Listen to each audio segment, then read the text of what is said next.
அருட்பெரும் ஜோதி ஆனந்த வணக்கம். சகல ஐஸ்வர்யங்களும் வசியமாக வரும் வெள்ளிக்கிழமை நீங்கள் மகாலட்சுமி பூஜையை கணபதி பூஜையோடு சேர்ந்து செய்யுங்க. வளர்பிறை வெள்ளிக்கிழமை, ஆடி வெள்ளிக்கிழமை சரியாக சதுர்த்தி என்று வருகிறது. அன்றைய தினத்தில் காலையில் செய்ய வேண்டிய சில பரிகாரங்களை உங்களுக்கு சொல்லியிருப்பேன். காலையில் அந்த குலதெய்வ வழிபாடு செய்யாட்டியும் பரவாயில்லை, மிஸ் பண்ணவங்க மாலையில் செய்யுங்க.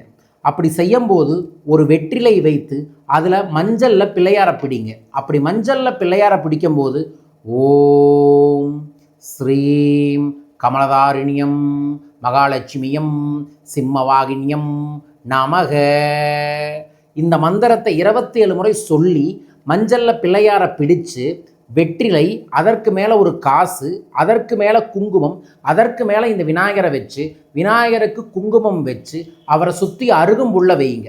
அருகம்புல்ல வச்சதுக்கு அப்புறம் பொறி இருக்குல்ல, பொரியை ஒரு தட்டில் வச்சு கடலையும் போட்டுட்டு அதற்கு முன்னாடி உட்கார்ந்து 2 நெய் தீபம் ஏற்றுங்க. இந்த 2 நெய் தீபம் எதுக்குன்னா, உங்கள் வீட்டில் மகாலட்சுமி கடாட்சமும் கணபதியின் கடாட்சமும் கிடச்சி சகல ஐஸ்வர்யங்களும் பெருகணும் அப்படிங்கிறதுக்காக. அதற்கு அப்புறம் மிக முக்கியமாக கண்டிப்பாக ஒவ்வொரு பெண்களும் வரும் வெள்ளிக்கிழமை மாலை ஓம் நமஸ்தே சுமகாமாயே ஸ்ரீ பீடேஸ்வர பூஜிதே சங்கு சக்கரதகஸ்தே மகாலட்சுமி நமஸ்துதே என்று வரக்கூடிய மகாலட்சுமி அஷ்டகத்தை 5 முறை சொல்லிட்டு சர்வமங்கள மாங்கல்யே திரம்பகி கௌரி நாராயணி நமஸ்துதே என்ற தெய்வீக மந்திரத்தை நீங்கள் ஒரு 27 முறை சொல்லுங்கள். அதற்கப்புறம் கம்பல்சரியாக வீடு முழுவதும் சாம்பிராணி போட்டுட்டு அந்த பொரியை கொஞ்சம் எடுத்துகிட்டு போயிட்டு வடக்கு திசையில் தூவி விட்டுட்டு அதற்கப்புறம் வீட்டில் இருக்கிறவங்களுக்கு பகிர்ந்து கொடுங்க. முடிஞ்சால் ஏதோ ஒரு பாயாசம் மாதிரி செஞ்சு சாமிக்கு படைச்சிட்டு இதே வீட்டில் இந்த பரிகாரத்தை செஞ்சு பாருங்கள். இதை செய்கிறதின் மூலமாக ஆடி வெள்ளியில் அம்மன் அருள் உங்கள் வீட்டுக்கு கிடைக்கும், மகாலட்சுமி கடாட்சம் உங்களுக்கு கிடைக்கும், உங்கள் வீட்டிலேயே ஒரு நேர்மறையாற்றல்கள் பெருகும். வீட்டில் இருக்கக்கூடிய பெண்கள் இதை செய்வது கோடி புண்ணியம்.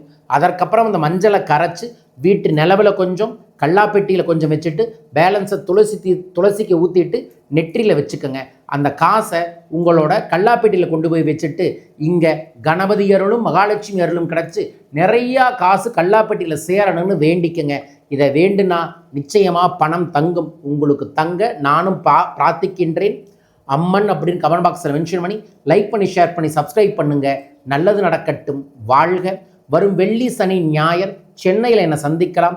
வியாபாரத்தில் மிகப்பெரிய அளவில் வெற்றி பெறணும்னு நினைக்கக்கூடியவங்களுக்கு பிஸ்னஸ் மந்திரங்கிற பயிற்சி வகுப்பு ஞாயிற்றுக்கிழமை நடத்துகிறேன். மிஸ் பண்ணாமல் கலந்துக்கங்க. வெற்றி நிச்சயம். தொடர்ந்து வரலட்சுமி நோன்பு ஆகஸ்ட் மாதத்தில் வர இருக்கின்றது.